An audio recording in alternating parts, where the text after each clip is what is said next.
Hey, this is Brandon Crawford from the San Francisco Giants, and you're listening to Torture Cast. You're listening to a podcast by and for fans of the San Francisco Giants with hosts Willie Dills, Chad King, and Ben Lee. Let's go Giants! SF Giants! Let's go Giants! SF Giants! Dedicated to the greatest team in Major League Baseball history, the San Francisco Giants.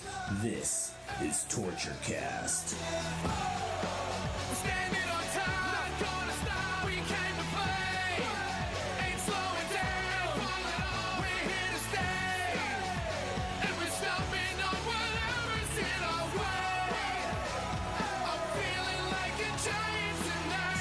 Welcome, everybody, to the Torture Cast, the podcast by and for fans of the San Francisco Giants. Here, sitting in the orange and black catbird seat. Just kidding. I don't have any cats or birds in the house. I have terrible allergies. I am Ben Lee. And with me, of course, is the ever-present, as he reminded us in a text message this morning, Chad King. Every episode. Since, like, Katniss. January? Yay. You just... But Katniss?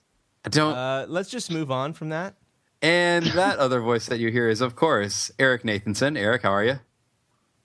I'm good. Apparently, I got to go watch the Hunger Games again. That's now the Toronto Mockingjays versus the. All right. So I speaking don't know not how to start after that. That's just all right. So we're done. We're gonna go ahead and we'll see you next weekend. No. See you for episode 93. Right. We're on break too. It's the All-Star break. We're kind of on break too. So if we're a little off, you can understand, folks. We're gonna go ahead and call this episode 92. So. Yeah, we got a couple of things to talk about, though. I mean, obviously, the Home Run Derby was tonight, and the difference between my take on the Home Run Derby and you guys' take on the Home Run Derby is that I didn't get to watch it, so I have no idea what happened, other than whatever text messages or messages I got on my phone. So, congratulations, Todd Frazier. That's literally all I've got because I missed all the really awesome bat explosions of the Home Run Derby. I actually really like the Home Run Derby. I've been to 2 of them. And even though they can really drag on, and I mean, there was one back in 2011 that you were standing at the end of it going, oh my God, I want to know who wins, but I also just want to go lie down in a bed and this is ridiculous. And you know, obviously this year they had a lot of really major changes and twists to the format. All I was getting were push notes on my phone. So I want to hear from you guys both. Like, how'd it feel for you? Did you have a lot more fun this way, or do you miss the old 3 or 4 hour slow moving extravaganza or what? No, I loved it. Well, it was originally going to be 5 minutes per player with a potential bonus time if you hit a certain distance, I guess. 420 feet? What was it? It was like 2 of them of 420 or 25. 450. Yeah. 425. Most of them hit that in their first round or whatever, but I liked it because I think the old version, you could have guys that would take 10, 15, 20 pitches in a row, potentially, right. And it would just go on forever and ever and ever. And now you could swing at anything because the outs didn't count. That's right. Unless you got in the last minute, right? Exactly. And now, of course, they had a 5-minute limit, but of course, with the weather coming in, which was actually pretty bad in the beginning of the day. It was actually a downpour. MLB came in and said, okay, we're going to make it 4 minutes just because we think that this shit might get rained out. It did not, but I think the 4-minute time limit was plenty because most of the guys, even the guys who lost, were getting into the double digits of home runs within those 4 minutes because most of them had the extra 30 seconds. So I thought it was fantastic. I mean, it was way better than in the years past, much faster, and I'm totally for it. Yeah, I really enjoyed it. I personally have stopped watching the Derby the last few years just because it does drag on so much. It's one of those things that was a non-event for me because I didn't care. In the grand scheme of things, who cares? I just wasn't being entertained anymore. And why would I watch something if I'm not being entertained? Well, and when it's purely for entertainment value in the first place. Right. Last time I was entertained was Josh Hamilton in 08 when he just made Yankee Stadium. Yeah. Josh Hamilton was in this fact year doing I his was. best Russell Crowe impression that year. It's Yeah, true, but pretty much. That it was phenomenal. This year I loved from start to finish. There was pressure on the guys right off the bat, and they had to figure out how to pace themselves. Like some guys went off early, and you could totally see it take a toll on them. I thought Albert Pujols was going to fall over. Oh my God, Albert Pujols looked totally gassed at times. Oh yeah, but it was also amazing to watch. Jock Peterson specifically, he just impressed the hell out of me. That kid can hit a ball out of any park in any direction at any time, and it kind of scares the crap out of me as a Giants fan. Yeah. Of all the people to be impressed by in that derby, you really hoped that you really hoped that Jock Peterson would go the Matt Kemp route. yeah, He'd come close to it. Yeah, the poor Cubs guys got knocked out early, but like Peterson put on a show, and Frazier winning it, for the Reds in the hometown, that was a lot of fun. I had a really funny tweet go by my timeline that said, "Oh, so that's what it would have sounded like had the Reds actually put away the Giants in 2012." Oh. And I thought that was hilarious because the crowd got so into it, and it was the first time I'd seen Cincinnati enjoy something because their team sucks in a long time. So it was nice to see the hometown.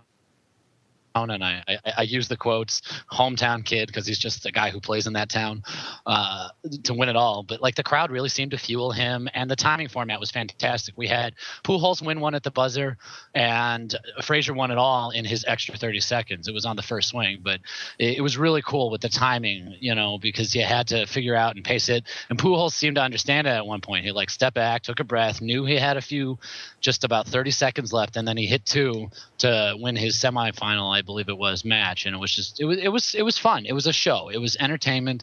And the highlight of the night for me, Chad, I think you watched it too, was Jock Peterson's older brother Champ got interviewed, and he has Down syndrome, and it was I hate to use the word adorable, but it was really cool how right when Pedro Gomez said, "I'm here with Jock Peterson's brother Champ," and Champ immediately leans in and goes, "Older brother," and you could tell right there that it was a lot of fun. And Champ's favorite player growing up was Albert Pujols, and that's who Jock beat in the semifinals. So it was really, really neat to see. He's like, "Well, who's your favorite player?" He's like, "Well, it was Pujols, but now it's Jock all the way." It humanized it completely instead of just these behemoths knocking home runs out of the yard. And you could see the guys get tired.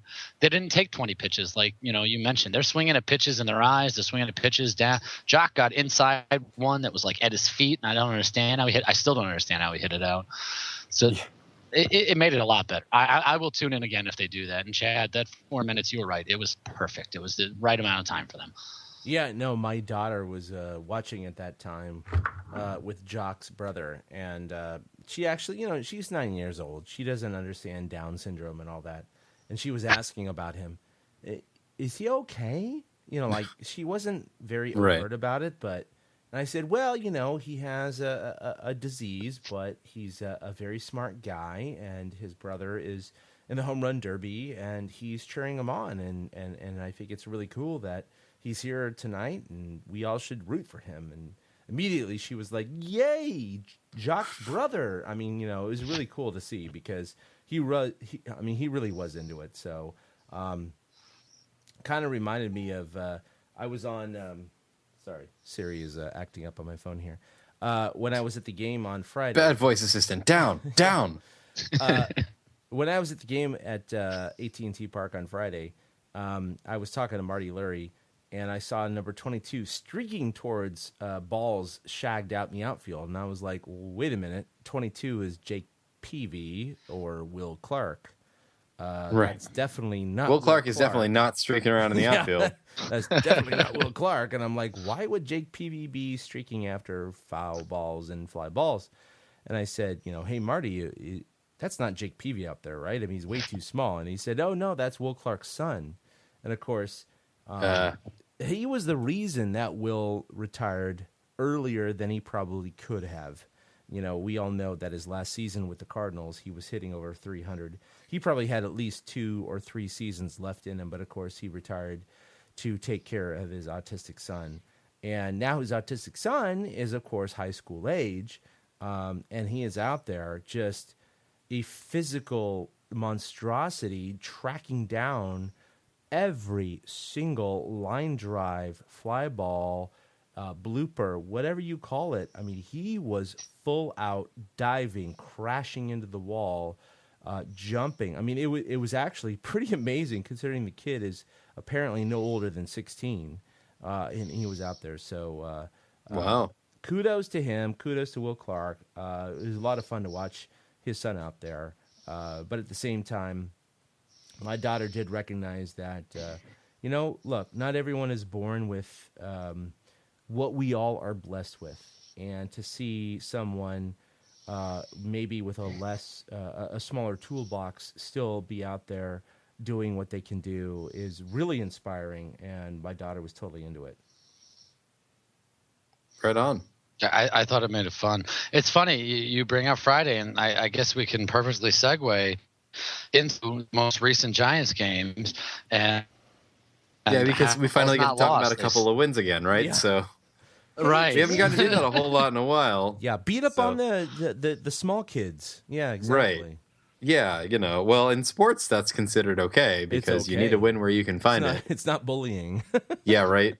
I mean, oh man, yeah, it's Phillying, sadly. Yeah. Oh man, yeah, that's we really they did it to Cole Hamels though. It wasn't like oh yeah, well, it's true. that was amazing. I mean, Willie and I attended the game, and it was supposed to be Mad Bum Hamels. Hamels actually had a better ERA going into that game than Bum did. Until the game happened. Yeah, and he plays for the Phillies until the game happened, exactly. And it was a really fun inning. I think it was the fourth inning. Crawford started out with the out. And then the next 8 Giants scored. And then Crawford got the second out. It's the ground out. And it was, yeah. It was a rough day to be Brandon Crawford. No, it happens. Really. It's all good. He's an all-star. He knew it. It's all good. I talked to him about it before the game. He is he's good with his masculinity. He's okay. No problems. He's not worried about it. No, that's well. It's. I was gonna say, Chad, you're to blame because you interviewed him that day, but Duffy went out and did the exact opposite. Well, I was gonna say, but I had also interviewed Duffy, and he had a great game. And he went what, like 4 for 6 or something? He was 4 for 5. 4 for 5. Yeah. That's ridiculous. So overall, it was Giants I interviewed were 4 for 9. So that's okay. I mean, not so bad. Yeah, it's just, Crawford next time just needs to tell Duffy to not be such a hog, right? Pretty much. Hey, leave some luck for the rest of us, would you? Yeah. Well, I asked Duffy about that, but I was in the clubhouse, and of course, we had a little bit of an issue when I checked in. So this year, we are given clubhouse access whenever we get our passes. When I checked in, I opened up the envelope, and it was a blue pass. Now, blue passes do not allow you to go in the clubhouse. That's the one level up, basically. There's 2 levels, basically. So can you or can't you? And it was a can't you and not a can you. It was a can't you. And I was like, what do I do? So I had questions prepared. I was there very early. I took time off of work. So I was a little frustrated, but I did go down and talk to the security guard who was in front of the clubhouse, and I said, hey, no big deal. Normally we have the orange pass I won't use his name here today. And he said, well, no, I think he's off, but let me help you out. So another Giants employee came out and said, can I help you? And I said, yes, this is what we usually have. Oh, no problem. I'll call up. Can you go to this person's office? Yeah, no problem. Went up there. As I walked into this person's office, the pass was being handwritten for me. And so I just want to give a shout out to the Giants press relations and PR staff. You really took good care of the Torchcast this weekend, and no questions asked. And I was able to go into the dugout, but of course, or the clubhouse, I should say. And of course, what do I do first? I look over at Ryan Vogelsong and I say, oh, well, I should totally go ask him a question. So, yeah, he said, death no. stare coming back. Yeah. Peers through my soul and says, I'm starting tomorrow. I was like, oh, right. Turn around and other way. Yeah, we forget sometimes that Vogel's right after Bum in the order right now. Well, exactly. And it was a total brain fart, rookie mistake. I don't blame it on anyone. I don't get mad at him, but because we all know that's the way he is. No, that's a long-standing, yeah, he's been like that for years, right? You done goofed, but it's goofed. It wasn't aimed at you. It was just you were the one that goofed. So, and in my interview with Duffy, I asked him about that. And he said, "Hey, don't take it personally. That's just he's the only guy in the entire clubhouse who basically needs that extra day for whatever reason to get ready for his start." So he's like, "Yeah, don't take it personally." And I was like, "No, I don't." But at the same time, I also panicked because for a minute there, I had a feeling that I was going to spontaneously explode on the spot. I've never had a Major League Baseball player stare at me in that fashion, and it was very uncomfortable. They're very physically imposing. Yeah. Well, I mean, let's he be was honest, sitting that's in why his he chair didn't- too. By the way, I was actually doesn't matter. standing over him, but It doesn't matter. No, it didn't matter. Yeah. Well, that's why he didn't get out of the 6th. I mean, come on. Yeah, Oh yeah, clearly.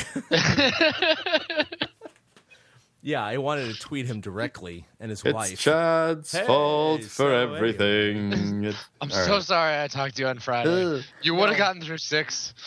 Now, with that said, we were just mentioning though that it was pretty astounding that we did what we did against Cole Hamels of all people, who is, other than that day, looking like a legitimate candidate for best pitcher available on the trade market, likely to move. Well, I think he went from like a 3.02 or 3 to a 3.62 or 3. I mean, that's hilarious. yeah, by the way, boom, because the Giants, of course, as we said, scored 8 straight runs in between Crawford outs. Yeah, I will gladly start giggling about that one. With that said, anyway, there were a couple of really fun milestones. I mean, you kind of have to go with the Pence Grand Slam as the big one because for so many reasons, poetic justice and so on and so on. What was your favorite of all the because that game had a bunch of moments in and of itself, I feel like. What was probably your favorite moment out of all the different there might be hope again things we saw in that game? Yeah, I was sitting there and the score was 10-2, I think in the 6th or 7th. Mm-hmm. And after the Phillies got a couple of runners on, I'm actually thinking, oh my God, they might lose this game. That's kind of where Giants fans were at that point because, they had lost, 8 out of 9 at that point. Right. There's just that sense of well, here it comes again. Yeah, I mean, 7th inning, up 10-2, thinking, oh, wait, we need more insurance runs. We need that double play. What's going on here? Well, we needed didn't a help that sweep. Bochy was on the Pretty mound. much. Yeah. Sure. Did need a sweep. They were 11 for 21 with runners in scoring position that night. 11 for 21, huh? Yeah, that's crazy. They were 22 for 45 overall, 489 batting average. Not so bad. They left 10 men on base, the same amount that the Phillies left on base. Isn't that crazy? They set their high for hits and runs that night. So and at AT&T Park where they've been struggling. Not just the hits wasn't just AT&T. The hits is since 1958 when they moved there. That was an all-time San Francisco record. Yep. Mm-hmm. That was just amazing. I said it back in June when they went out on the road. I said, what cures a June swoon? The Phillies, and it did. And you know what cured a July swoon? The Phillies. They stink. They're the worst team, and the Giants did exactly what they're supposed to do against a team like that. If we're to believe that the Giants are a good team and they're playoff worthy, that's what you have to do against teams like that. I mean, not necessarily 15-2, but that's what you have to do against teams like that. I honestly, as much fun and Friday was fun, Saturday was really the most impressive win of the series because they fell behind 4-1 and then they ripped off 5 runs in the bottom of the 6th to immediately come back and take the lead, and then they tacked 2 more on in the 7th to kind of put it away and be like, okay, we got this. Yeah. Until Romo came in, but it's just frustrating that they were 30-20 at some point in the season, 10 games above 500, And to think that they're 4.5 games back of the Dodgers now after a sweep of the Phillies, losing 8 in a row is rough. And, they could easily be in first place or tied or a game back or whatever it is. And they're well within striking distance, but it's these little losing streaks because they've lost in 3 separate losing streaks. They've lost 8, and 5 in a row, right? And it's rough. That accounts to almost half of their losses for the year. They're a very streaky team, and they need to get a little more consistent. I think that's their big issue right now. Well, it's funny when you look back at last year; they were a streaky team last year too. Yeah, It was really the worst when we hit that massive dip in the sort of towards the middle of the year and went and so it was, the streaks were a little bit broader in a way, like they weren't this specific with 7 games in a row, whoops. Yeah, that's true. But at the same time, it's true, this is not really ever a team that has shown a season-long consistency.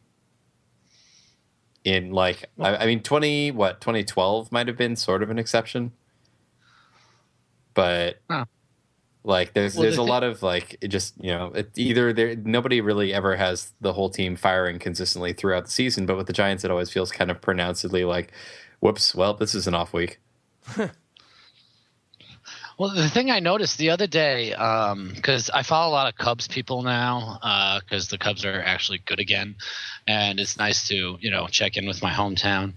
And one of the Cubs bloggers was like, "I don't understand why the Giants scare people sometimes, and then they go out and do things like score 15 runs against the Phillies, and then the next day come back and do those things, and it's like that's why they're scary, is because when they click, they all click. Yeah, but if they don't, they just fall flat on their face. It's the old adage that Bochy says, keep the line moving. No one wants to face the Giants in the playoffs, plain and simple, no matter how good or bad they are going in. I mean, they're, 9-0 in those series. It's just, it's academic at this point. Yeah, let's take a look at it, because now that we've done that, we've swept the Phils. We're at 3 games above 500 for the year again, so we're pushing in the right direction. Although it's the Phillies, and it's hard to know how much of that's going to stick around. But hey, we're pushing in the right direction, and we've ended the first half on a pretty good note, considering that honestly we have not had one day this whole season with our projected or planned opening day roster. Somebody's been hurt pretty much consistently the entire time, whether it's Matt Cain or whether it's Hunter Pence, whether it's Nori Aoki. Somebody's been hurt the entire time that we've gotten through the season, and we're 3 games above 500, and we're 4.5 games back? Yeah, 4.5 and 2 in the wild card. And 2 games back in the wild card. And that's without, it's not even firing on all cylinders. That's having all the cylinders to fire on. So, I mean, clearly not a selling team. No. Not even close. And whether or not we're going to buy anybody is certainly a question to ask later on. But right now, it's kind of nice to sit back and go, okay, you know what? Things can only get better from here, right? Which I'm going to knock on some wood real quick, because I got 30 pieces of it lying around here. Yeah, I know. Hold on, I think I found almost all of the wood that's next to my chair here. Okay, so with that said, though, we got a manager just wreaking havoc in Cincinnati right now. Just rolling around and taking names and making Bochy noises and saying, "Well, I was considering trying to go ahead and start I thought I might. I like that Grinky. I was thinking that I might go ahead and start Trouty in the lineup, and then I remembered he's on the other team." But yeah, it's kind of fun just get these little stories that are creeping out about Bochy and the others being at the All-Star game. I think one of my favorites was one that a guy with a camera at the media day for the All-Star game goes up to Buster Posey and says, "So Posey, how's your brother Jeff doing?" And Posey goes, "I don't have a brother Jeff." And I was like, "Wait, what? How are you doing your research?" Yeah. Like, Who gave you your media pass? yeah, really. I'm sorry. But that guy dropped the ball. Who That are guy you and should how have did you get said, here? "Well, okay, if you had a brother named Jeff, how would he be doing?" Yeah. He I saw totally that dropped one. the ball. I saw that, Yeah, and you that gotta was cover an yourself, amazing right? response, and I was upset nobody used it. I know. That would have been fantastic. My other favorite one that I've seen so far is that I went ahead and I talked to Bum before the game. He told me that he either wanted to start or he wanted to close. I'm not sure how serious he was. Like, I thought that was awesome. Just Bumgarner's like, "Yeah, I want to start or I want to close." Yeah. Like, well, you can't start. So No, this is awkward. So I'm pretty sure it wasn't. Obviously, it wasn't serious, but it's anything you throw at Bochy is going to be pretty funny. So it was fine. Yeah. Well, I think go ahead, Eric. it's kind of serious because Bumgarner, in a sense, I was going to say Bumgarner, in a sense, he won't pitch if they're behind then, and it's a way to save his arm. Yeah. I mean, is that wrong? I mean, I don't mind if they save his arm. I also don't mind a Posey. It's hard for me to imagine it being that serious, so to speak. Like, yeah, this is exactly why I meant to say it. Like, I want to start or close. I just don't want to. I don't want to pitch when we're behind. I don't need to. I'm like, it seems like the kind of thing you'd say when your manager is trying to come up with all-star game lineup decisions, and you're like, "Well, start me or close me." Like, but dude, I can't wait. What? Yeah. No, I mean, there's no scenario in the world where the National League is down by a couple of runs in the 5th, 6th, 7th inning that Bumgarner enters the game. It's not going to happen. He's only going to be, put in the game in a hold or save situation, just like last year. That's what it is. I mean, and if I did see some Giants fans, I mean, a few, granted, minority, fringe, bandwagon, whatever you want to call them, who were somewhat upset that Bumgarner's not starting the All-Star game. And those are the people you have to just talk to very gently, and just, go like... Look, sometimes, even though your team is very good, children go there are other teams that are better. Love Bumgarner. Let's say this. We love Bumgarner.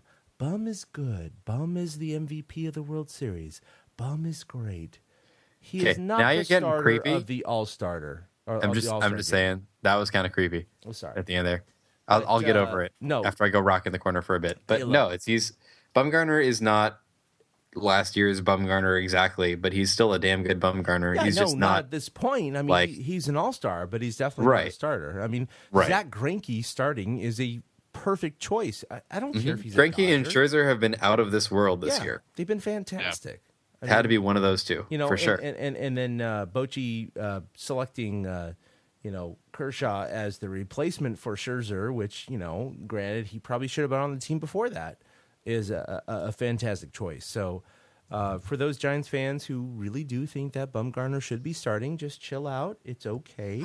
Do you really want him to start? No, probably not. In your heart, you're not wrong. Just in your head. Yes, just in your head. And you know what? Bum is fine with that too. It's all good. It's true. I'm okay with Greinke. Greinke was the perfect choice. Yeah. Oh, really? Well, and I think it's pretty likely too that we see. I think it's kind of neat that you may end up seeing Crawford and Panic play together at some point. Now that what is it, LeMahieu? I think got moved up to starter. Yeah, DJ LeMahieu, and that's what I actually asked Crawford in my interview with him on Friday night. I said, "Do you think Boch will put you and Panic in at the same time?" And he said, "Oh my God, that would be fantastic. I would love to turn a double play with him." In the All-Star game. Yeah. That'd be outstanding. We were Did all you see thinking that, but he said it. So the talk at one point that after it was it D. Gordon that got hurt? I want to say. Yeah. Somebody was like, well, and everybody just looks at Matt Duffy. Yeah. Like Boch was ribbing him. Because I mean, in fairness, Duffy's had a year that you could loosely say is All-Star worthy. Yeah. I wanted to talk to him about that, but I completely avoided it because there was no point to do so. Yeah, it feels almost like a snub if you bring it up, even though it's not. And I think Duffy would be the last person to think of it as a snub per se, but it's weird to bring it up. Well, no, you look at Duffy stats versus Panic stats. I mean, they're absolutely comparable, but the fact is that Duffy is at third base and Panic's at second. So, and he was brought up as a shortstop / second baseman. Those were his two primary positions. He just is now in a power position. He's just, going into. I did want to ask him this. Into the next couple of years, would you think that you would have a better shot at making the All-Star team at short or second rather than third base? And I think most people would absolutely say yes, but at the same time, for the Giants, you got Panic and Crawford there. So what are you going to do? Yeah, you're not moving to second or short. You're not. So. Exactly. It's a power position, and he's not a power hitter. I mean, he's done great. He's better than but the competition at third is, Yeah, it's a crowded elevator, so... True. It's funny. You're bringing up Duffy, and I want to pose this question to you guys. Casey McGee signed with Florida, with Miami, a few days ago. And it was during the Giants off day between the Mets series, which was a rough series. It was a tough series. The Mets played good in that series. But McGee signed Thursday with Miami. And then Duffy went on a tear. Friday, Saturday, Sunday. After that happened, do you think that he relaxed more, knowing that he didn't put some guy out of a job anymore, knowing that he hadn't driven somebody out of baseball? I think we get your point, dude. But unfortunately, your internet is borking out there. It was holding out really well up until just now. Yeah. Yep. We just lost Eric. And all right. There he goes. It's all right. I'll try and it's going to try and auto reconnect him. But as far as answering that goes, it's a pretty valid question. I think. It's like does the pressure change when the guy whose job you took isn't still in the clubhouse when you're as nice as Matt Duffy? Because obviously, Matt Duffy is one of the really nice guys in the clubhouse for sure. Yeah. And even though, I think there's a limit to nice in the clubhouse because you're going out there and you're playing baseball and you're doing your job and all that. Obviously I don't see Duffy as the type to let that influence his play too much. But at the same time, I could totally understand that, you're going to play with a little more ease when the guy whose job you took isn't like sitting on the bench going, boy, I sure wish that was me. Maybe if I would stop hitting into double plays. Good job, Eeyore. Yeah, thanks. I do what I can. Sort of, I guess. But yeah, it's I don't know. What do you think? Do you think that's actually enough to make a big change? Do you think it was just facing the Phillies is what did it for Duffy, or no, absolutely not. I mean, I do think that the Phillies had an effect on his performance, but at the same time, had nothing to do with his psychology. I think it was just the level of play. He's hitting 298, 299 right now after the Philly series, and he had 7 or 8 hits during the 3-game series. He was absolutely fantastic. But I do think, because I did talk to him about slump busters, and look, you only get to the level of Major League Baseball with knowing how to handle slumps. Right. No matter who you are, even if you hit 220, 300, 400, whatever it is, you know how to handle slumps over most other players. And I asked him about that, and he said, yeah, it's tough, but he absolutely agreed that is a separator between major leaguers and minor leaguers, because he thinks that the only difference between minor league pitching, he was in the Eastern League, by the way, which is a tough hitters league. Right, the Eastern League has always been more of a pitchers league. It's a pitchers league, and and he was hitting 326 or whatever it was. He was doing very, very well there. He was at the top of the league. Most guys are hitting under 300 there. Right. I said, and he's hitting 298 right now, so he's basically, equivalent. Actually, he's hitting a little bit less than what he did in the Eastern League, but most guys are hitting where he is hitting now. And he said, you know, the main difference between the two leagues are that if you have an 0-2 count, a pitcher will throw a changeup or curve or off-speed pitch. It'll just be a couple of inches below the zone, something that's hittable, but a ball. While as in the Eastern League, it would be in the dirt. So he said that's the difference. Balls look like strikes longer. Strikes look like balls longer. Those are his exact words. And the pitches are just more deceptive. Yeah.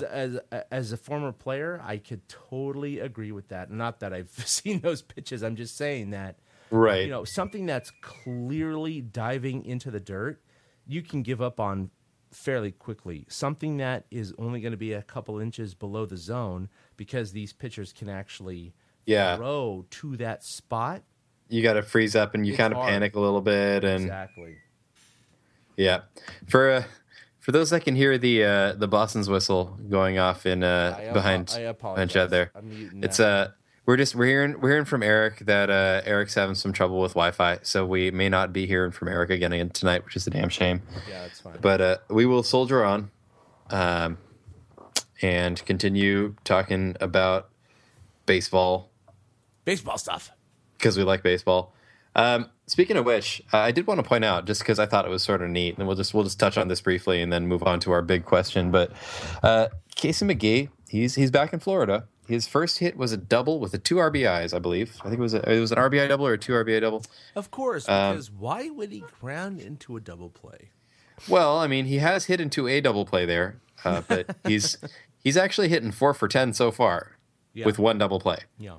So perhaps that was the we would take the key. That, by the way, but yeah, right. But we didn't get it. So, in fairness, I mean, there is something to be said for the change of scenery, and also for the small sample size.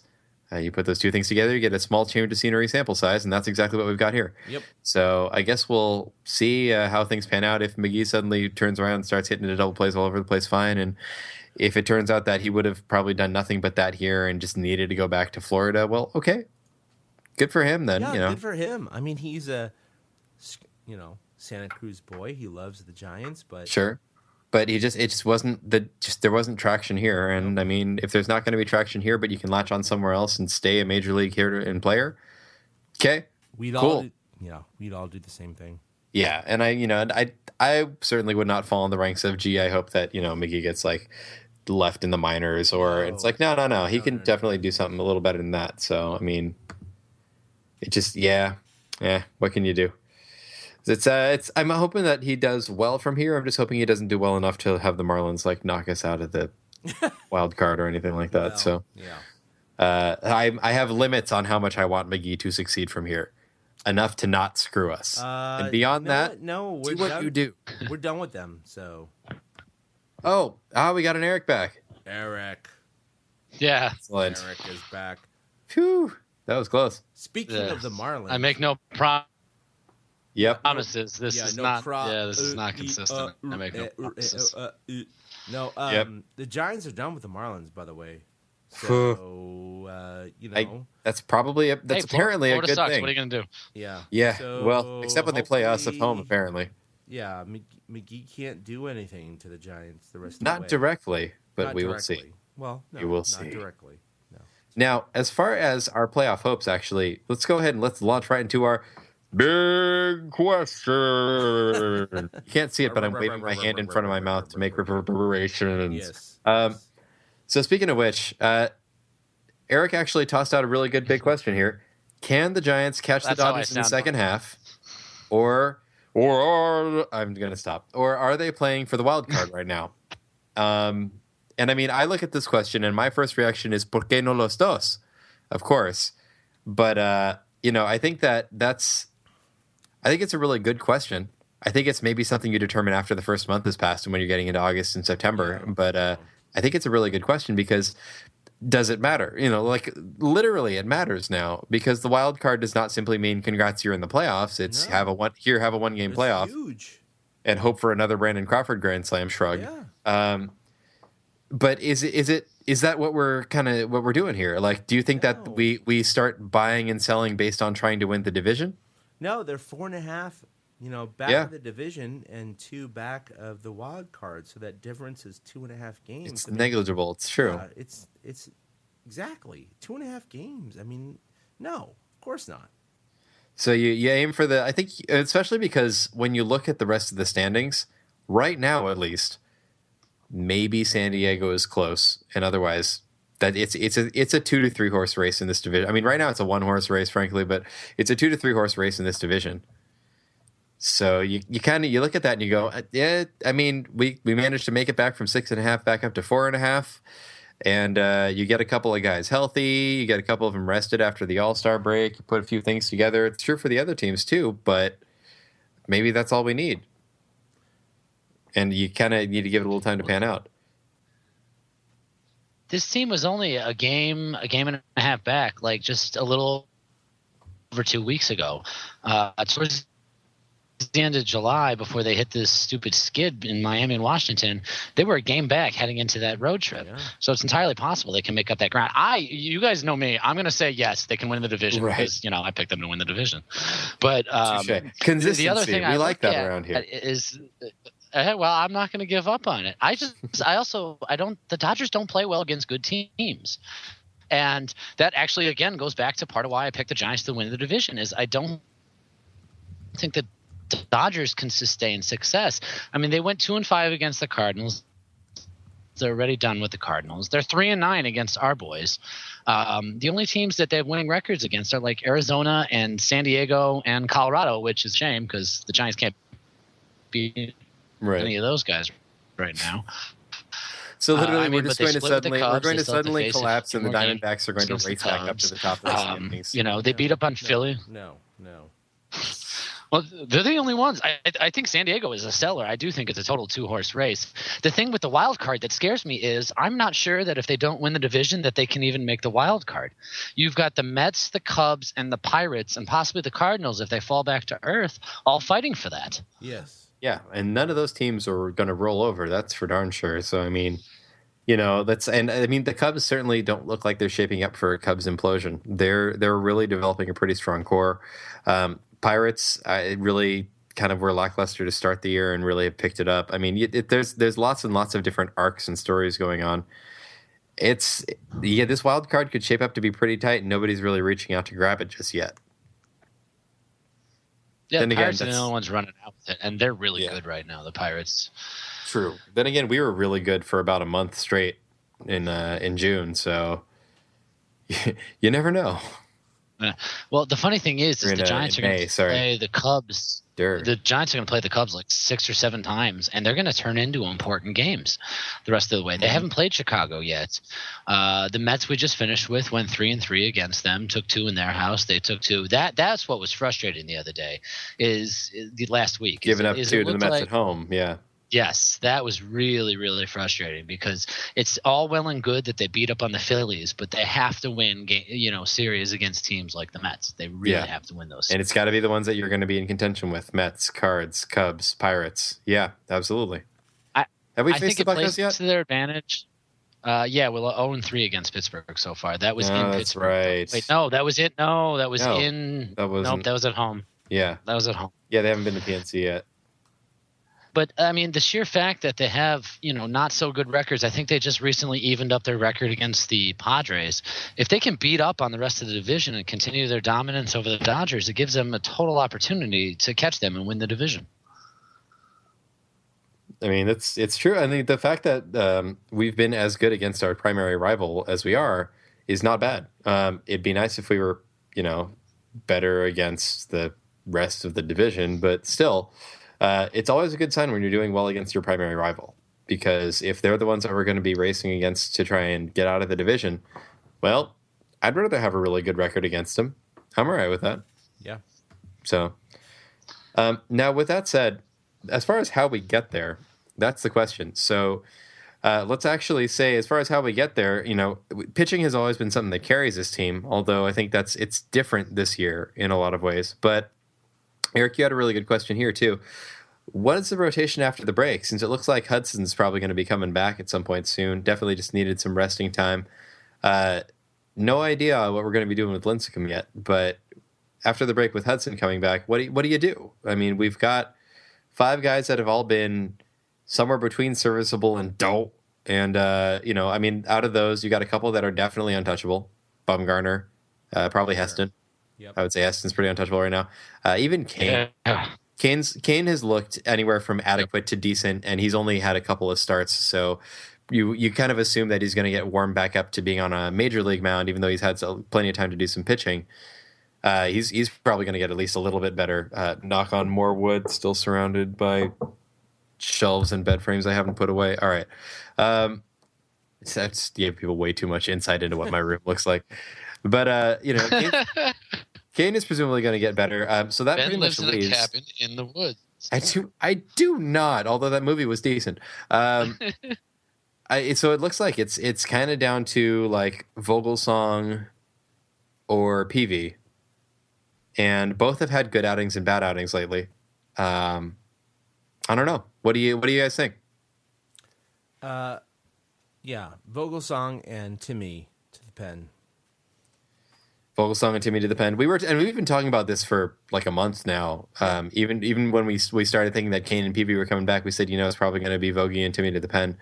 I could see that. They're the only 2 in the entire rotation right now. Well, no, Heston a little bit, but otherwise they're the only 2 that have significant experience coming out of the pen, unless you count Bumgarner in Game 7. But I don't really count that, even though it was amazing. It's amazing on its own merits, not as Bumgarner as a bullpen candidate. So I mean, I'm with that. What do you think, Eric? Oh. Well, I'm not there going we to go. take a mea culpa on PV just yet because it's only been a couple starts with PV staying in the rotation right now. He is finishing off batters. He's finishing off innings in a way he was not doing at the beginning of the season, and it's good to see. And he was, getting all this time off might be the thing for him. Kane, again, and also, apparently people were like whining about Kane after his first start back, which is just, I like Bumgarner and Heston at the top. Vogie's got to go to the pen, but I think it's a fluid situation regardless, because who knows how much longer Hudson with his old man-itis is going to be able to handle it. If PV falters a little bit, will they throw him on the DL? The problem is they're going to have to figure out who to either DFA or send down or whatnot to make room for all these guys. When Timmy comes back as well, I know he's going to the bullpen, but in essence, there's 7 starting pitchers for 5 slots. And by putting Vogie and Timmy in the pen, you yank 2 more guys out of the pen that, are part of the team right now. And that's not even thinking about the fact that Jeremy Affeld's going to come back in a week or so. True. That's true. It's the thing that really sucks right now is it's like every so often when your internet clicks out, we'll lose a little bit, and then you'll say something really insightful, and then we'll lose half of it, and then it'll pop back in, and it'll be really insightful. and I'm just sitting here like, yeah, I get what you're getting at. I don't know how yet, but what I can hear is coming is really good. And I agree. I think that it's not a set situation in stone right now. Like, you can't look at this rotation as it is this instant and say, well, that's it. But at the same time, like, Hudson's a clock. And Hudson is the kind of clock that you look at and say, is Hudson going to make us better? That is a debatable answer right now. Hard to say. The rest probably is doing him a huge amount of good, I would imagine. But is Hudson going to do us good now? Is Hudson going to do us more good than Ryan or Jake? Is Hudson going to do us more good in those spots? And if so, you're right. The roster is going to be a huge concern, because if you decide that, I mean, regardless, you're bringing back Hudson. Hudson is coming back up to the bigs. You're not going to find a way to have him toil around in rehab, although you might for like a start or two, which is going to be great for Sacramento. Have fun, Rayleigh Field. But you're eventually going to bring him back up. And the question becomes, what do you do with everybody? Because someone has to go back down. Right. And the options on the table right now, as far as options, well, it's pretty much just Chris Heston in the rotation, and there's nothing good right now about sending down Chris Heston. Like, no good can come of that. No. And sending Yeah, down no, he Josh stays. Osich doesn't save anything unless you push one of the starters into the bullpen, because we've needed Osich bad. With Affelt absolutely. out, we've needed Osich real bad, and he's been I got good. to say, even if Affelt comes back, I do not mind Osich staying in that bullpen. Yeah, I mean, I would not mind seeing Bochy disappear. Affelt coming back is And Machi's quite frankly, like sort of bell ringing. Like it's like no, no. I think Petit's going to be gone. Maybe. I mean, Petit has not Pure seen a lot of. He hasn't seen a lot of use lately, but he's still one of our better long relief options right now. Although, if you move Vogie and Tim to the pen, or if you think at least one of them is going, you have a long relief option. So let's put that out there. Yeah, that's exactly why I think Petit's in danger of losing his spot. And I wouldn't be surprised if we see, and I know this is totally out of the blue, but I wouldn't be surprised if we see Romo or something take a DL stint or something like that. Yeah, because he's been I don't know how else to describe it. Yeah, his slider is so flat right now. He either totally fools you or he throws the fattest pitch of the day. Still over a 5 ERA. Yeah. Yeah, I mean, even when it looks like he's been improving, there's moments, but I don't know. It's tough because that core four that's done so much for us is also about 5 years older now than when they were originally sort of our core four in the bullpen, and it stinks. It's not like it's like they all still have plenty of not necessarily upside, but usage. They all have utility still. Yep. But it's changed, and you have to have some things to supplement them. And right now, you see the Giants rolling through a few options. Osich is one. Mike Broadway is another. Hunter Strickland is definitely getting some airtime right now, and George Contos is also not getting any. He's not getting any younger, but he's not. He's also there's no downtick. He's only gotten better in the last 3 years. We've seen George Contos.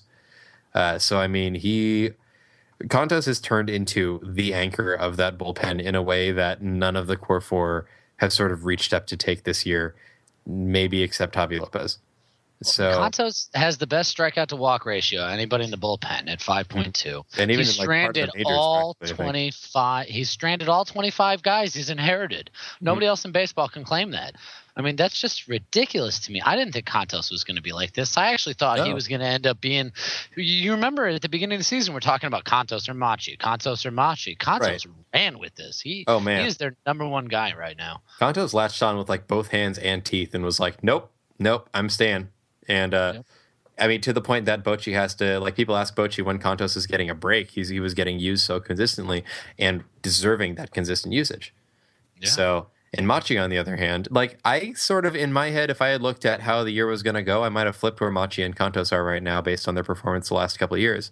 Machi was never the one to inspire the most confidence, but he was consistently decent all through last year in a way that Contos was not. And so I said going into this, because you always base your assumptions on the year before, even though inevitably you're going to be wrong about 75% of them. You say, okay, well, bullpen's going to be pretty solid. Machi's probably going to be pretty solid. Contos is going to be one of those fringe guys, and all of a sudden we're looking at Machi and going, your time might be up, mate. And so baseball is a funny sport, you guys. Baseball. Man. Okay. Baseball. So I mean, it's we talked about it. It's going to be fluid. We know Vogie. It's got to be Vogie because there's no way Heston's going to get bumped back. No, I mean, you look at his numbers. You can't do now. The thing that impresses me most about Heston is he continually gets the ground balls. Mm-hmm. He is somebody who has obviously learned over the years. Exactly. He's learned over the years. I think, I don't know, maybe it was you, Chad, or something that tweeted it the other day. He went from ninth in baseball to third in baseball in double play balls, or maybe I'm imagining it. I know he did that on Sunday, just within those first few innings, because he had four. There was in the first 4 innings he had 3 ground ball double plays. Mm-hmm. He gets the ground ball. It's really impressive. Any time that you can get one pitcher that's going to turn an entire team into 2014 Casey McGee, you got something pretty solid. Also, I'm sorry, Casey. Anyway, but yeah, Heston has been just so consistently Like he's not I can't say so consistently on. He's definitely had a couple of off games, but for the most part, Heston has recovered well. And even though we don't always give him credit for it because he is kind of the new kid in the rotation, Heston has a lot of experience under his belt, and you're seeing a lot of that play out. He's pitching more like a pitcher and less like a thrower, as opposed to a lot of the younger guys we'll see come up. And I think that in Heston's case, I think that ended up helping him immensely. And I think we don't give enough credit to the Giants org and to some of the work that they've really done developing pitchers over the years, because we see a lot of these fireballers come up when they're young and when they're just like Tim Lincecum rubber band, slingshotting heat from the mound. And Heston is somebody that came up really who had a lot of ability, but now sort of shows a harness to it that it's hard to, like, without having seen him when he was younger, it's hard to know if he already had some of that natural inclination, but he's really just like taken his tools and said, this is how you use them, and sort of really refined a lot of what seems like his approach. So, man, he's fun to watch too. Like no hitter aside, Heston's fun to watch. So you never feel like he's overwhelmed. Yeah, you never feel like he's overwhelmed. No, Heston is just like Ice Cube. Not just like Ice Cube. How do you know? I mean, maybe he lived there's your podcast Poison the title. Hood at one point. Who the hell knows? There's your podcast title, just like Ice Cube. All right. So let's talk some favorite guys. Chad, I think you've got probably one of the most obvious and still most appropriate choices here. So who have you got for a favorite guy? Juliet Lewis? No, Brandon. Sorry, Woody Harrelson. Oh wait, not natural. Matthew McConaughey. that was horrible. All right. No, Brandon Crawford. I mean, we've loved this guy from the beginning. We never thought that maybe he wasn't an all-star at all all-star breaks, but this year he has topped all years. 12 home runs, hitting 262. He's been fantastic. And the fact of the matter is he was voted in by his peers. This is not a This is not the Giants suddenly leaping up and getting just exhorting fans to vote. Correct. This is his peers. This is not isn't a Scooter fans stuffing the ballot. This is not Freddie Sanchez almost making the All-Star ballot when injured. Yeah, right. This is not Bochy selecting him. Not that that's a bad thing, but the point is that he was selected by his peers. So it's the recognition side of it. yeah, it's fantastic. And so, I was able to talk to him, and he was more than happy to accept this. And so I'm so happy for him. Bless me. That was my internet, guys. That was nothing else. Yeah. May Crawford be with you, Chad. Yeah, may Crawford be with me. And also with you. He is someone who we've always kind of just rooted for, and now he's there with Panic. So hopefully and also someone whose bat we've also chronically undersold. So credit to him for really being an all-star, like a well-rounded all-star player in every area of the game this year, because we have not always we've always seen him as kind of the light-hitting, incredible defensive shortstop. And I take back anything I ever said about light hitting right now. Well, no, I mean, I asked him about his splits between left and righties, and 3 years ago, of course, he hit righties better, but the last 2 years he's hit lefties better, and I asked him about that, and he said he's been working on that pretty hardcore.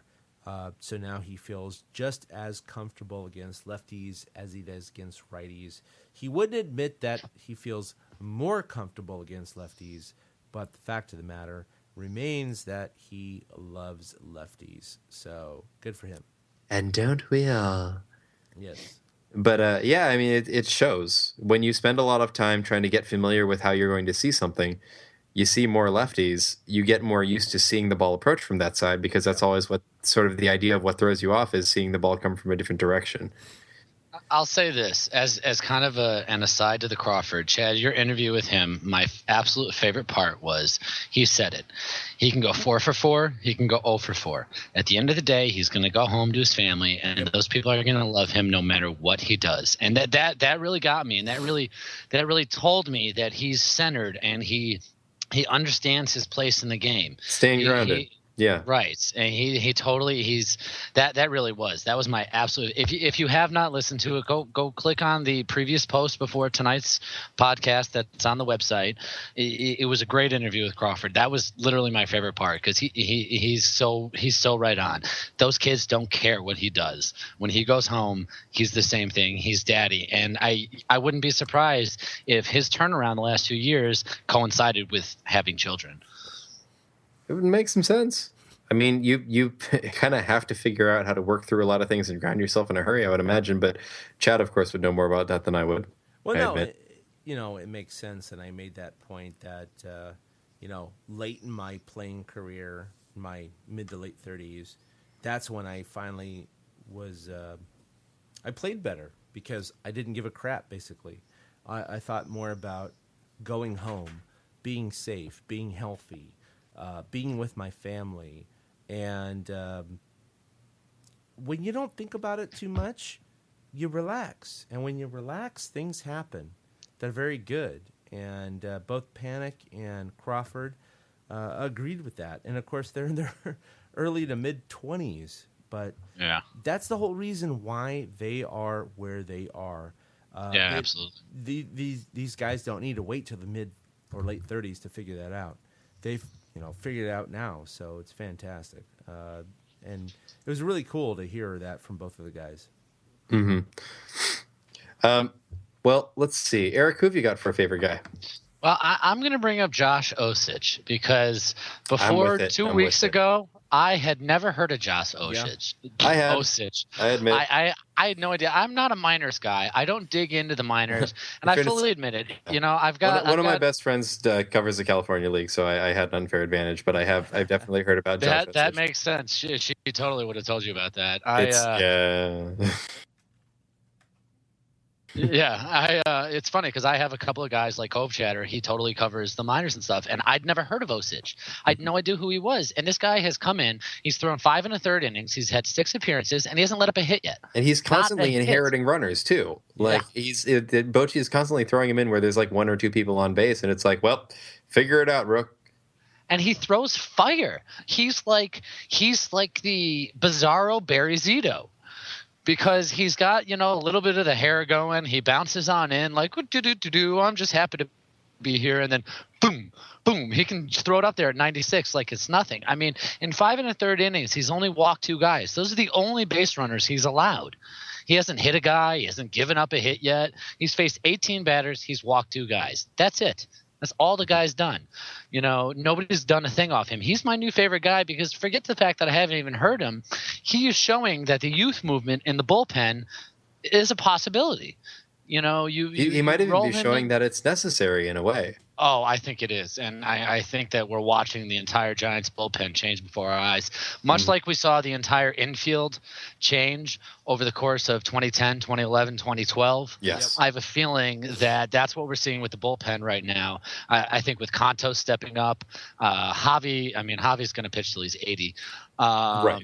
With Hunter Strickland stepping up, with Osich stepping up, I have no idea who the closer is going to be next year. I have no idea who the closer is going to be at the end of the year, honestly, because Casilla has some rough outings as much as I love the guy. But Osich, he's really impressed me. I'd never heard of him, and I was really happy to see him come in. Take your time, Jeremy Affeldt.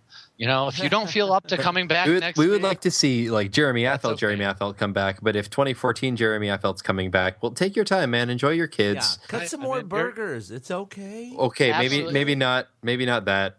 I don't like blood, you guys. He's 36. Jeremy's 36. Casilla's 34. Romo's 32. Although I think Romo's done for a different reason, and we'll get into that next week. Let's see. So you take the youth movement with Strickland at 26, Osich at 26. Contos is kind of leading the youth movement. And he's 30. God, that's still young to me. I know, right? I try not to think about it. But I definitely agree though that we're watching. It's like the brass ring in wrestling, right? Like when you get the opportunity, if you reach up and you take it, so good things will happen. Yes. That's I think more true in baseball, really. But we're really seeing it with this bullpen, where it's like, look, it's not necessarily like it's the core four's job to lose, but if they do, those guys are right there making the case every single day for why they should be up. So, I mean, They earned it. If the core four loses it, these young guys earned it. They absolutely. You're right, they absolutely grabbed it. That's why Osich has been outstanding. He's my new favorite guy. Been good. Kanto's been outstanding. Broadway's been good. Osich deserves it. Osich is an excellent choice for new favorite guy this week. I like it. Yeah, it's hard to say his name. So for my new favorite guy, I'm going back to an old favorite guy who is still a new favorite guy to most of us. It's got to be like Matt Duffy, right? Like in the 15 run game, he goes 4 for 6, and we have a running joke because Jen Ramos, who I was mentioning, who covers the Cali League, has a habit of, like, for a while, Jen was really just high on Matt Duffy. And everybody was kind of like, oh, okay. I mean, he's an infielder. No, he's going to be good. And now every time he does anything, everybody goes, you were right about Matt Duffy. And so for 4 straight hits during that game, I was just telling Jen, you were right about Matt Duffy, with like ones and exclamation points. And so there's just like this string of those just like sitting on her phone. It was great. But Matt Duffy has been a lot of fun to watch, and it just seems like he's just getting better all the time. Every time you think, okay, well, he's starting to cool off a little bit, and he's just 4 hits. He's starting to kind of finally kind of wind down, clutch walk. He's starting to sort of, and it's not happening. He's having occasional slumps, but he's not cooling off per se. Like, he's not staying cold, and it's right. I mean, if we do in fact get past the Dodgers and get into the playoffs, you'll pretty much be able to point at this season, and barring a big midseason buy or trade, you're going to look at it and go, Matt Duffy's why we're here. Because nowhere on the field have we made an upgrade as sharp as potentially bullpen, but right now, third base. Right. So, and that's been big. Well, it's funny. We see the stats of Panda versus Duffy, and they're starting to get old to me, because the farther we get in the season, the less I think about, Pablo Sandoval anymore. I could give a shit what he's doing right now in Boston. That's really where I'm at, and it's because of Matt Duffy.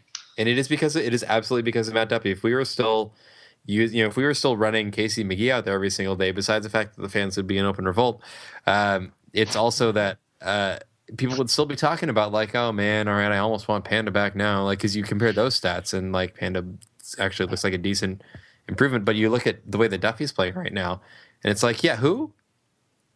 I remember we had a guy, I don't know, blue bubbles sometimes and stuff, and like, I'm never really going to forget Pablo, but I don't think about missing him this year.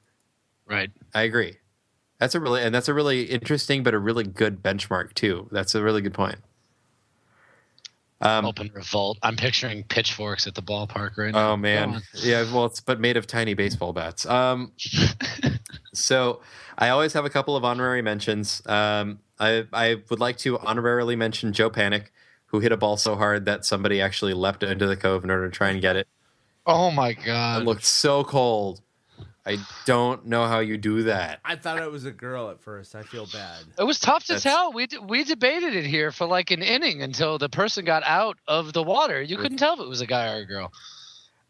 Yeah, fair enough. But that was I. Yeah, fair enough. I think Ben just said we're blind. No, I'm not even going to try and get into it. It is mostly anyway.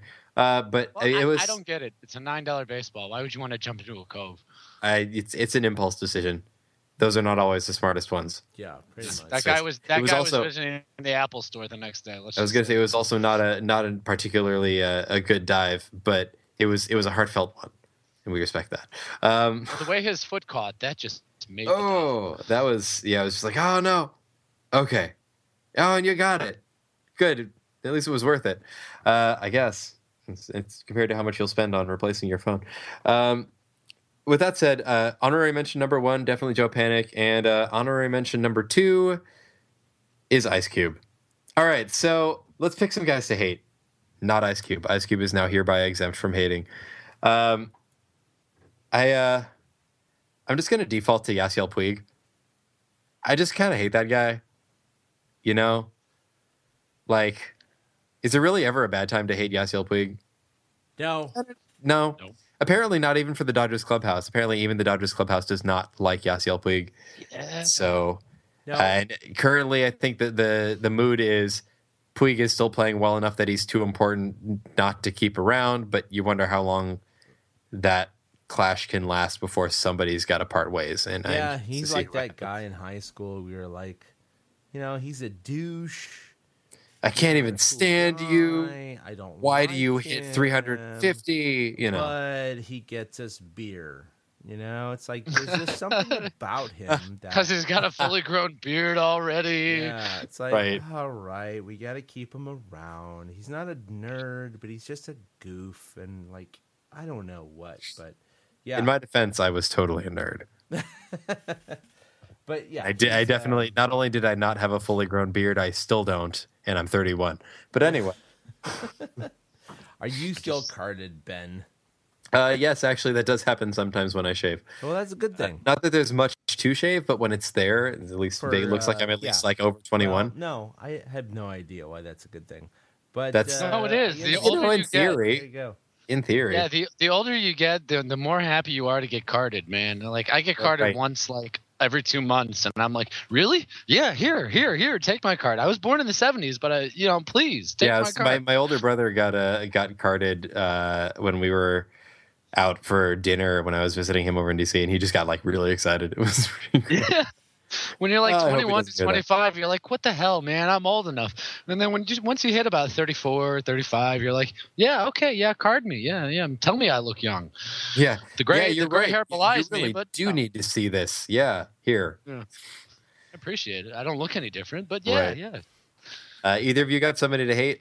Yeah, I'm gonna hate on Chris Berman just because it's easy again, just like you back. Oh my God, you didn't even watch it tonight. No, I and didn't. No. I just know. He's the worst. He's the absolute worst. I tweeted it tonight. I'm gonna start a GoFundMe account so that we can send me to the All-Star game next year, so I can get a press pass and just jump Chris Berman, gag him, and throw him in a closet so he misses the broadcast. Because It's a really It's- specific GoFundMe. You gotta. Well, I don't yeah. know. It's nice to have a goal. Yeah, I help me think I'd gag raise $1 million. Chris Berman. Help me gag Chris Berman. Yeah, he's I so like it. hard to listen to. And that one's all the way to Lexington, Kentucky. Oh, and that one's to Columbus. His shtick is so tight. one into Lake Erie. The thing that bothers me most is the guy doesn't cover baseball all year long. Why the hell do they have to drag him out one night a year? Who the hell cares? Nobody cares what he has to say. Because Bob When- Costas isn't going to yell back. No, he's not. He's going to insult Pedro Strope's family, but that's another story. No. Yeah. Moving on. Ooh. Yeah, no, but like, Oh. I thought they were fine when it was Ravitch and even Schilling. I can't believe I'm saying this. When it was Ravitch, Schilling, You know, and if, like if Schilling's calling a thing and providing insight, I don't want to punch him, and that's okay. That is some of the time. yeah. Okay. I mean, I could have hated Harold Reynolds here because the guy trends on Twitter every Saturday night. I mean, and he's horrible. But Berman is done. The guy needs to be off the home run derby. He's part of the reason I didn't tune in the last 6 Mm-hmm. years. And if it wasn't for the change this year, I probably wouldn't have tuned in this year. And Berman was at least tolerable because they cut away from him for half of it. But I'm going to always hate on Chris Berman when he does baseball. when he does, his especially shtick- the Derby. Yeah, Especially his the shtick Derby. is fine for football, but when he does baseball, I can't stand him. So, This- I mean, I don't really hate him, but I hate him. I always like the inevitable joke that comes up of somebody hitting a foul pop behind them and Berman just yelling front. And I just wish, but nobody foul pops backwards in the home run derby. No. And I don't know if you saw him tonight, but he looks like Ben Franklin right now. So somebody hand that guy a kite and a key. I wasn't ready for that. Hold on. Chad, do you Chad- feel like hating anybody? Are you full of love tonight? I am full of love. That's why I hated Berman, because I couldn't think of anybody else. Yeah, right. I defaulted to Yasiel Puig. It's been kind of a slow week for hate. That's a good week, right? It's, Yeah, it is. Oh, it's yeah. in order to find people to hate, we have to resort to like TV hosts or sports hosts we see like once a year, and like Dodgers. Like the Dodgers are like they're like backup hate if we're not playing them in a given week. It's like I don't know who else to hate. I'm opting for a Dodger. And we even admitted we liked one. Jock Peterson was great this week. Oh, I like him. Jock Peterson is is one of those guys that I'm just like, I'm going to have to hate you by default, and that's going to be about it until you do something actually stupid. And he's So, from all right. Palo Alto. I know. Yes, he's a big kid. He'll understand. That's the worst part. Like, you'll get it. Damn it. If there's anyone out there that wants to start the GoFundMe account so we have a full year to do it, go right ahead. Just slap my name on it. I'm totally cool with that. Oh boy. Speaking of leading into next year, why don't we go ahead and wind out this year by talking about why we're going to win it all? Because as we all know, our favorite thing to do is come up with reasons why we'll win it all. So, Chad, since you didn't hate on I was going to say, why yeah, don't you tell us? you're so full of love. You've got to have some optimism in there So too. love. Bring it on us. So full of love. Man, that's good whiskey. Go on. No. Brandon Crawford was in a very lovable attitude. And, of course, the double play combination with him and Joe Panic, that's what's going to take them to the next level. Outstanding. Yeah. So It's there you that go. defense. Yeah. Brandon Crawford defense porn sexed. Dat defense with the D's. Yeah. Duh. There's no other way you spell that. No. Duh. And then you put though at the end. So dat defense though.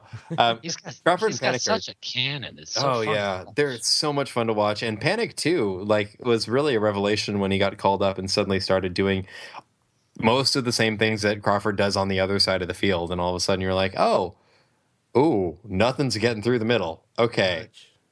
Well, you mentioned that Duffy used to be a shortstop, second baseman. Panic also used to be a shortstop. True. So if you think about the infield for the Giants right now, it's shortstop, shortstop, shortstop, and then Buster or Belt.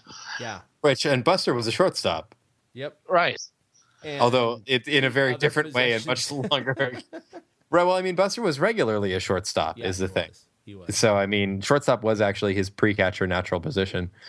But that was a longer time ago. Like, Duffy was a shortstop, like 2 months ago. I mean, this is not the same thing. Yeah, I like your Chad. I totally agree. Panic and Crawford up the middle is fantastic. Mm-hmm. I'm going to go with my why we will win it all. Mm-hmm. I'm going to segue because the Dodgers can't – I mentioned it earlier. The Dodgers can't be winning teams. And the Giants own the Cardinals. So those are the teams that they need to climb over. And since the Dodgers can't beat winning teams and the Giants own the Cardinals, they've got a clear path to the World Series again. Booyah. Yeah, I like it. I mean, we just have to not face a bunch of teams that are we just can't beat losing teams is our problem. Yeah. But so we've just got to have, like, if you look at the strength of schedule from here and on out, as long as ours is the toughest, we're going to be fine. Yeah. Apparently. Can we not face the Marlins in the playoffs? Okay, we're good. Okay, then we're going to be all right. Great. I'm actually going to go ahead and say it's because we got, like I said before, we got plenty of cylinders left. It's not that we're not firing on all cylinders. We're missing a bunch of pieces. Like half the engine block is being rebuilt, really. Nori Aoki is still out. We've got potentially a rejuvenated Tim Lincecum and or Tim Hudson to roll back into the side at some point soon. Jeremy Affeldt, if things in fact improve for Affeldt while he's out, could be back at some point in the near future. And a functioning Jeremy Affeldt is a very useful Jeremy Affeldt.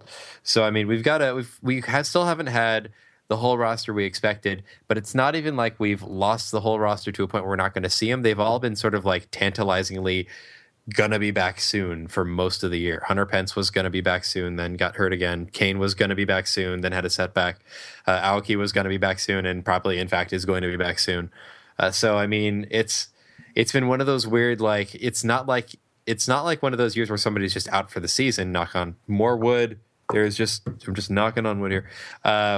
But yeah, there's a whole bunch of, like, here is your depth just waiting around the corner. And if we can just kind of put it all together for a little bit and make it all work, we're going to be unstoppable, probably long enough to at least catch up to the Dodgers. I think so. I hope so. I'll take it. Yeah, I'm not backing off. My Giants are going to win the division, so I'm right there with you. At this point now, you're just like, find a way. Yeah. Have to I right. Must have. Well, four I and a mean, half.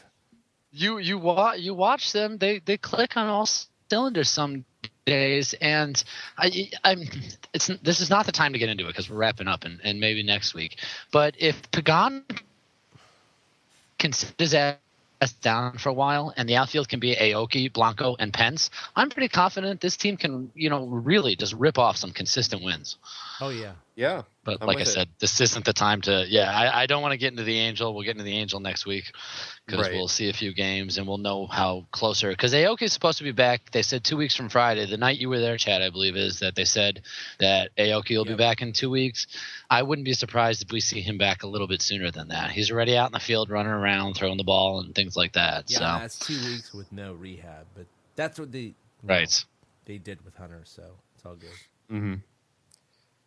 All right. Well, that's plenty about what's going on right now, considering that we're in the middle of a break. But at the, I almost tried to repeat my Chris Berman impression and decided I didn't want to drive Eric completely off of our podcast forever. So now actually seems like a wise time to close it in that case. We, of course, are always easy to find. We're always tweeting during Giants games or just saying whatever dumb things come to our mind when we're not in Giants games. I'm certainly guilty of that one. And we've always got a lot going on. Eric's always writing blogs on his own site. Chad's always writing blogs on ours. I'm really bad at writing blogs on ours. Sorry. But there's always a lot going on with us. You can always check us out at torturecast.com, or you can always follow us on Facebook at The Torturecast. Check out our Twitter at Torturecast. Or you can even find us on YouTube, where we'll post a lot of the shorter interviews that we do by video. Otherwise, you can always catch us right here. Torturecast.com is going to have anything we do with bonusodes, with interviews, with our regular episodes, and whatever other crazy stuff we dream up, because we've always got a couple of neat things to kind of try out and bring you guys. If you've got ideas for us too, tweet at us. Let us know what you're interested in hearing, interested in seeing, or interested in having us ask some of the players, and we'll try and sneak in another question about catcher face somewhere down the line. Otherwise, you can always find us individually. Chad is at ChadK21. I'm at Fried Duck. You can find Eric at 2 Out Hits. That's the number 2. And of course, the absent but always well-remembered Willie Dills. We love you, Willie. Is at Willie Dills. So if you want to, if you have some ideas for what you want to see on the show, get in touch with us. Otherwise, we'll go ahead and see you next time. A boom. A big thank you to everybody for listening to the Torturecast, the podcast by and for fans of the San Francisco Giants. Follow us on Twitter at Torturecast. You can also like us on Facebook or check out our blog at torturecast.com. I also want to say thank you to Ashcon and Bailey for letting us use their song Feeling Like a Giant for our intro. For Ben Lee and Chad King, my name is Willie Dills saying, we'll see you next time.